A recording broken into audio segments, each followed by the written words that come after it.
guys, today was a bit depressing, so I thought we'd talk about something a little more fun because I also watched the RNC last night, the complete RNC. So in this video, I'll give you my quick opinion. This isn't going to be like super crazy or factual. This is just something to be a little more upbeat about things, but I'll give you my quick opinion on the RNC. We'll talk about something a little fun. I'll debunk one of the main criticisms, and at the end, I will show you my favorite part of the RNC from the night. So my overall opinion of the RNC, I watched the entire DNC as well. I thought it was amazing. I loved all the speakers. I thought they had a very diverse group of speakers just talking about like backgrounds and this and that. I will say some of it felt a little disingenuous, but I think it's because a lot of the people that they had on camera were regular people and they don't necessarily know how to talk on camera. So that's why at times it felt a little stiff and like someone was reading from a teleprompter because they're just not used to being on camera. It's not an easy thing to learn how to do. So I wasn't really bothered by that, but that was one of the things that people were criticizing it for. But I thought it was great. I loved hearing the stories. It definitely felt like a message of hope rather than a message of doom and gloom from the Democrats. They had actual facts and actual things that was going to be accomplished and actual things that Trump did accomplish instead of the Democrats. There was nothing really solid in there. It was just a bunch of words and feelings and emotions and just telling us how bad off our country is right now. But I felt really good. I felt really hopeful after watching it, and I felt very proud of how the whole thing was put together. That being said, So I immediately go online and look after, and I love to go on Twitter, and I love to see what people have to say, even though it's just a cesspool of opinions.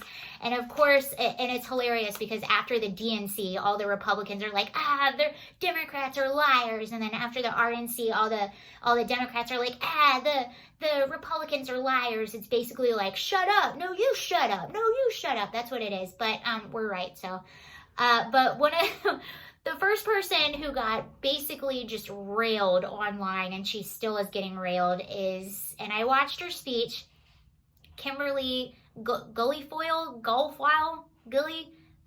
I don't know how to pronounce it. I'm really sorry. She used to be on the 5 on Fox News, and now she is the girlfriend to Donald Trump's son, Donald Trump Jr. And her speech was very passionate, and a lot of people likened her to the elder witch from Hocus Pocus. They said it was a little dictatory. Ladies and gentlemen, leaders and fighters for freedom and liberty and the American dream, the best is yet to come. I mean, they have a point. I'm just kidding. But I will say darn it. Sorry, I'm dying again. Don't come prepared. I will say I watched it. I loved her message. I loved what she has to say. I like her as an individual. I was a little uncomfortable. I'm just going to throw it out there and say it. I'm honest. I was slightly uncomfortable. If I were her director and this was an acting scene, I think I would be like, Kimberly, I love what you're doing. I love your energy. Let's do it one more time. Maybe just take it to a 7. In all seriousness, again, she did have a wonderful message, so I'll play you a clip from that there. Don't worry, I make fun of myself all the time. President Trump is the law and order president. Now presidential leadership is not guaranteed. It is a choice. Biden, Harris, and the rest of the socialists will fundamentally change this nation. They want open borders, closed schools, dangerous amnesty, and will selfishly send your jobs back to China while they get rich. They will defund, dismantle, and destroy America's law enforcement. When you are in trouble and need police, don't count on the Democrats. Next major criticism was, so a big part of the RNC was a lot of people were praising Trump's coronavirus response. He actually had some nurses and first responders there, and they praised him, and Democrats are still basically completely holding Trump responsible for the entire coronavirus, blaming him for the 170,000 deaths that we have in the U.S. Banning all travel from Europe or any other part of the world may slow it, but as we've seen, it will not stop it.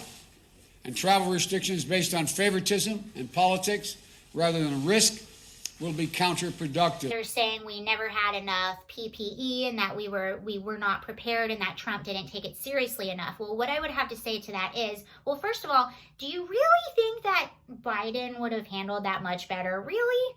Do you really think that? And do you remember when Trump put the travel ban on China and then he put it on Europe? Do you remember that Biden said this? So there you have it. The same exact people that were criticizing Trump in the very beginning for his travel ban on China and Europe, who said that he was a xenophobe, are the people that are now saying he didn't take it seriously enough. And I don't know if you guys remember that adorable video from Nancy Pelosi after Trump did his travel bans, where she was basically accusing him of being a xenophobe for banning travel on China, which very much helped us in the beginning. We would have had way more cases if they didn't do that.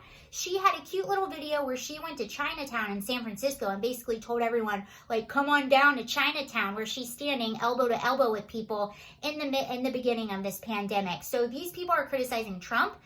They're also blaming him for the 170,000 deaths in the U.S. Well, 42% of those deaths are from nursing homes. And I don't know if you remember Governor Cuomo, who sent people that were sick. So he sent elderly people that were already sick to the nursing homes, and then there were outbreaks in the nursing homes. So he's responsible for a lot of those deaths, and just happens to be a Democratic mayor. And if you remember, one of the first states that we had an outbreak in was Washington, and that was because there was an outbreak in a nursing home. So a lot of those deaths were people from nursing homes. In Minnesota, 81% of deaths are people from nursing homes. So that's a falsity, and that's a misinformation basically that they're trying to tell you. They're also trying to say that we didn't have enough PPE.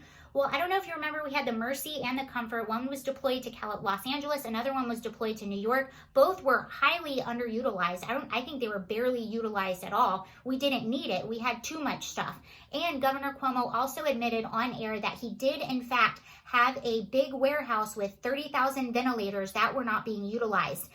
He got called out on camera and admitted it, because he had been saying for months that they didn't have enough stuff, and that in fact was a lie. And a lot of the hospitals that ran out of supplies were hospitals that were in highly affected areas, and all you have to do is get supplies from a hospital just a few hours down the road, and that's it. So those are my thoughts on that. Now I want to end on a very positive note, because this is my favorite part. This was my favorite part of the RNC from last night. Thank you guys for watching. Bye. I know all about the past. I'll never forget my own. My family has fled totalitarianism and communism more than once. First my dad from Spain, then from Cuba. But my families don't run away. By the grace of God, I live the American dream. The greatest blessing I ever had.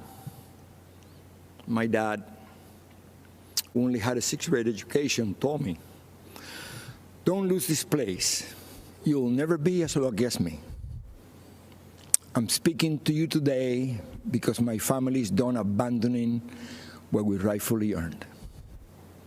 There's no place to hide.